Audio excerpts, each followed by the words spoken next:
Ma'am, why are you lingering here this late? What are you I'm hiding? just getting fuel. I just left the Check my hospital. ID. Please, check my ID. Step away from the vehicle. Now, are you refusing lawful commands? On what grounds am I being detained? I'm cooperating. Have you ever thought about the sheer weight of an assumption? We make them every single day. We look at a stranger on the street, a person in traffic, or someone standing in line, and our brains instantly write a story about who they are. Most of the time, those silent judgments pass without consequence. But what happens when an assumption is backed by a badge, a gun, and the authority of the state?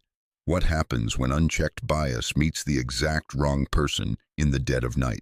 I want you to hold on to that question as we dive into something that sounds like it was pulled straight from a Hollywood thriller, but I assure you it is entirely real. It is a story about a cold night, a catastrophic misjudgment, and the moment a broken system unknowingly handcuffed the very architect of its own destruction. If you appreciate true stories where arrogance meets absolute accountability, make sure you hit that like button, subscribe to the channel, and let me know in the comments where you are tuning in from today. We often believe that professional armor protects us from personal agony. For over 2 decades, I sat on the federal bench. I presided over courtrooms where the air was thick with the tension of high-stakes litigation, cartel defense strategies, and relentless federal prosecutors.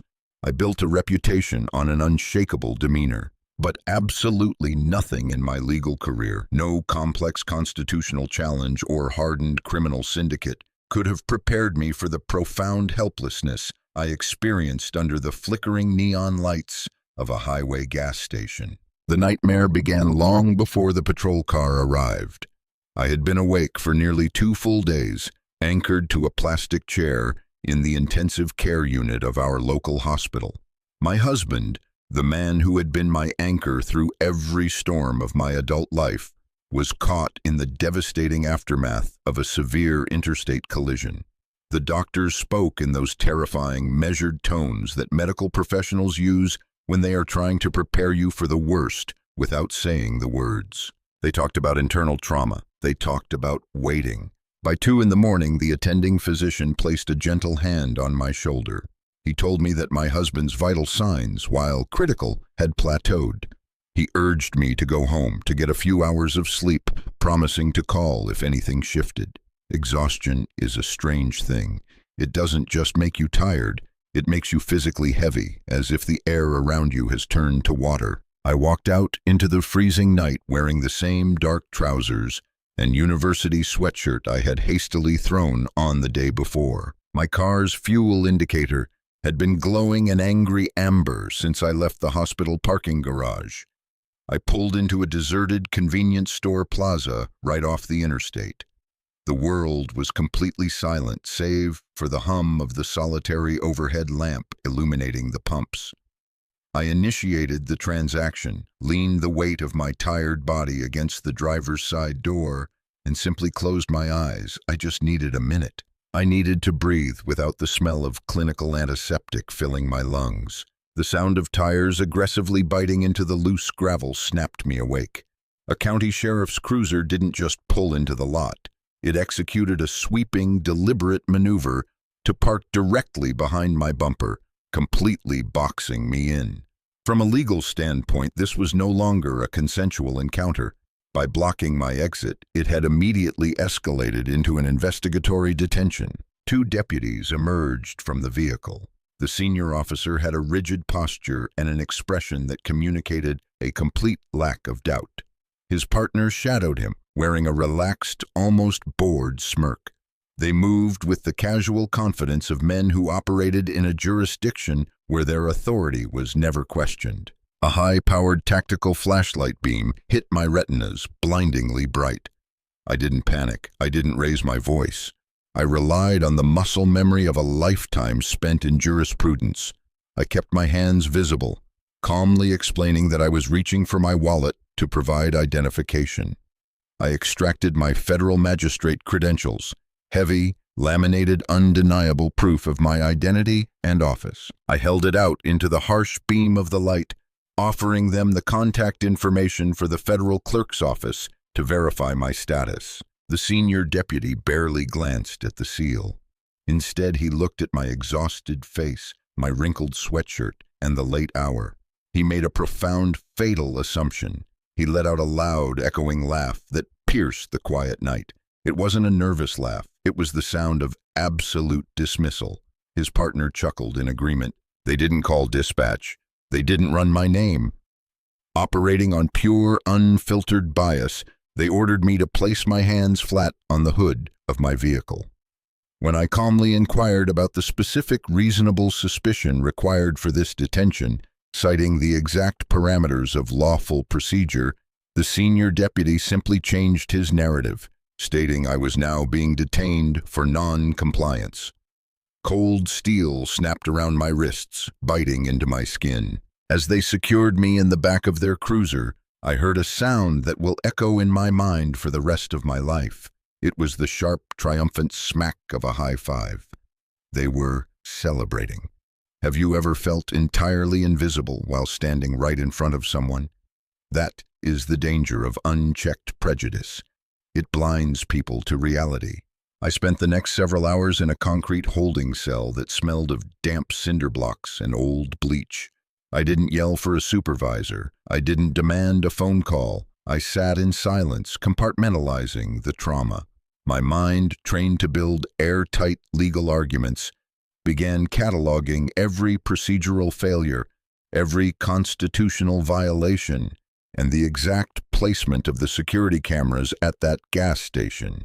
But beneath that cold, analytical surface, my heart was fracturing. All I could think about was my husband lying in a hospital bed miles away while I was locked in a cage over a baseless misjudgment. As the hours dragged on, my thoughts drifted to my father. Decades earlier, he had found himself in a remarkably similar situation in this very county. Pulled over, harassed, and humiliated, based on nothing but the way he looked and the time of night. He had always told me not to meet aggression with aggression, but to build a foundation so solid, so undeniable, that the system could not simply laugh it away. Just after sunrise, the cell door unlocked. A desk sergeant handed back my belongings without a single word of explanation, let alone an apology. My credentials had obviously finally been reviewed. I walked out into the morning light, paid the towing fee for my impounded car, and drove home in a silence so thick it felt suffocating. I barely made it through my front door before the phone rang. It was the hospital. The chaplain was on the line. His voice was devastatingly kind. He informed me that my husband's heart had given out at 4:42 that morning. I want you to really think about that timestamp. At 4:42 in the morning, the love of my life slipped away in a room full of strangers. At 4:42 in the morning, I was sitting on a metal bench under a buzzing fluorescent light, detained by two men who thought my basic civil rights were a punchline. Grief is a strange companion. It doesn't always roar. Sometimes it just sits on your chest, demanding that you keep breathing even when you don't want to. I spent the next 36 hours navigating the agonizing logistics of death. Funeral homes, silent phones, the unbearable emptiness of a house that used to be a home. But duty has a relentless schedule. On the second morning, my phone lit up with a call from the district's chief presiding judge. A critical emergency domestic violence docket at the county superior court had lost its presiding official due to an unforeseen medical issue. They desperately needed someone to step in. I stood in front of my bathroom mirror, looking at a woman who felt entirely hollowed out. But the law had always been my sanctuary. I put on my black robe. It felt heavier than usual, like a suit of armor I wasn't sure I was strong enough to carry. I drove to the county courthouse, convincing myself that I could compartmentalize the agony. I took the bench exactly at 8 o'clock. The courtroom was packed, buzzing with the quiet, urgent energy of the morning docket. I opened the first file. The name of the defendant seemed to leap off the page, striking me with the force of a physical blow. It was the senior deputy from the gas station. He was facing severe allegations brought forward by his estranged spouse. The heavy wooden doors of the courtroom swung open, and he walked in. He was wearing his formal dress uniform, his posture radiating that same unearned confidence. He strode toward the defense table, his eyes scanning the gallery, the clerks, the court reporter, and then he looked up at the bench. I didn't move a muscle. I kept my face perfectly, chillingly neutral. I watched as the reality of the situation crashed over him. You could visibly see the moment his brain connected the exhausted woman he had mocked in the darkness with the federal magistrate currently holding his entire future in her hands. All the color drained from his face. I leaned toward the microphone. I did not raise my voice, but I made sure every syllable was carved into the official court record. I stated with absolute factual precision that barely 36 hours prior, the defendant standing before me had unlawfully detained and arrested me without probable cause. I stated that this occurred while I was attempting to return home from the hospital, on the exact night I was made a widow. Therefore, to preserve the absolute integrity and impartiality of the judicial system, I was formally recusing myself from his case. I didn't offer a dramatic speech. I didn't scold him. I simply laid the truth bare on the public record. The sound that swept through that courtroom was incredible. A collective intake of breath from the gallery, the frantic scratching of reporters' pens, the desperate whispering of the deputy's defense attorney. The deputy himself stood frozen, looking like a man who had just realized he was standing on a landmine that had already clicked. I gathered my files, stepped down from the bench, and walked back to my chambers. But here is the piece of the puzzle that nobody in that county courthouse knew yet. Here is why the universe has a fascinating way of balancing the scales. For the past 8 months, I had been operating under a highly classified directive from the Department of Justice. I was the lead federal magistrate assembling a massive, sweeping civil rights investigation into the systemic abuses of that exact county sheriff's department. When those deputies boxed me in at that gas station, they didn't just detain a grieving woman. They didn't just violate the rights of a citizen. They illegally arrested the singular federal official who held the keys to their department's complete dismantling. By noon, my recusal had hit the local news wires. By dinner, it was a national story. The immense public pressure forced the district attorney's hand. Warrants were executed. Digital forensics teams descended on the sheriff's precinct. You see, arrogance breeds sloppiness.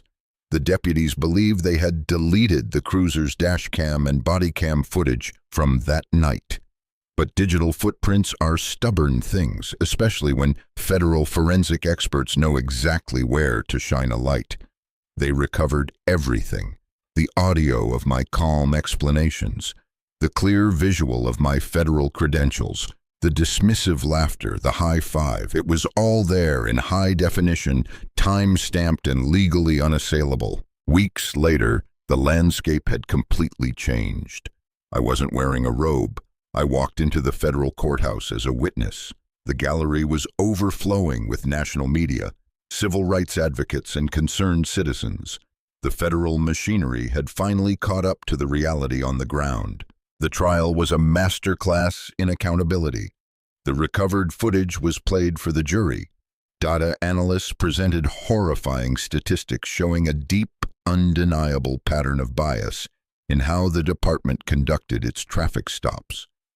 The deputy's own estranged wife took the stand, playing a clandestine recording of him bragging about the arrest, using language that exposed his deep-seated prejudices and confirming he believed the law simply did not apply to him. Then, it was my turn. A visiting federal judge presided over the proceedings to ensure absolute neutrality. I took the witness stand and recounted the events of that night. I didn't embellish. The facts were damning enough on their own. I spoke about the flashlight, the ignored identification, the metal handcuffs, and the phone call from the chaplain that shattered my world. During cross-examination, the defense tried to rattle me, but the prosecuting attorney was a surgeon. He systematically boxed the deputy into a corner, forcing him to take the stand to explain his actions. Under the crushing weight of federal scrutiny, the deputy's facade crumbled. He lost his temper. He shouted that I had just looked like someone who belonged in handcuffs at that time of night, admitting on the federal record that his entire operational baseline was built on a foundation of fatal assumptions. The jury didn't need long to deliberate. They returned a unanimous verdict on all counts, citing egregious civil rights violations and deliberate indifference. The financial damages levied against the county were unprecedented. Both deputies were immediately stripped of their badges and terminated, with criminal referrals forwarded to the federal prosecutor's office. But the most important victory wasn't the verdict. It was the systemic reform. The federal court mandated sweeping, non-negotiable changes. Independent oversight boards were established. Unalterable body camera protocols were instituted, and the court appointed me to oversee that compliance, ensuring that these weren't just empty promises on a piece of paper. A few months after the gavel fell for the final time, I took a drive to the cemetery. I laid fresh white roses against my husband's headstone. I stood in the quiet breeze, letting the silence wrap around me, not with grief this time, but with a profound sense of closure. He always knew that the work I did required carrying a heavy burden, fighting battles in the quiet corners of the law so that others wouldn't have to. I think he would have been proud of how this one ended. On my way home, my route took me past that same convenience store. I slowed my car as I approached. A different county patrol cruiser was parked near the pumps. A young officer was speaking with a stranded motorist. I watched as the officer handed back the driver's license with a polite nod, offered a brief word of assistance, and stepped back to let the driver safely pull away. It was a small interaction, a mundane, everyday moment, but it was a moment completely devoid of hostility, ego, or bias. The system is still deeply flawed. It will always require pressure, vigilance, and people willing to stand up and demand that the law applies equally to the people enforcing it. One verdict does not cure a broken culture, but sometimes all it takes is one profound misjudgment to tear down the wall. Sometimes the arrogance of a broken system unknowingly hands the sledgehammer to the exact right person. They thought they were just making another consequence-free stop in the dark. They had no idea they were pulling over the storm. Thank you so much for staying with me through this incredibly powerful story. If this narrative of resilience and ultimate accountability resonated with you, please hit that like button and share it with someone who needs a reminder that justice, while sometimes delayed, can strike with absolute precision. Don't forget to subscribe to the channel and turn on notifications so you never miss a deep dive into stories that matter. Before you click away, I want to hear from you. Drop a comment below. What part of this story frustrated you the most? And what do you think is the best way to combat unchecked bias in positions of power? I read every single one. Until next time, keep your eyes open, stay safe, and I will see you in the next video.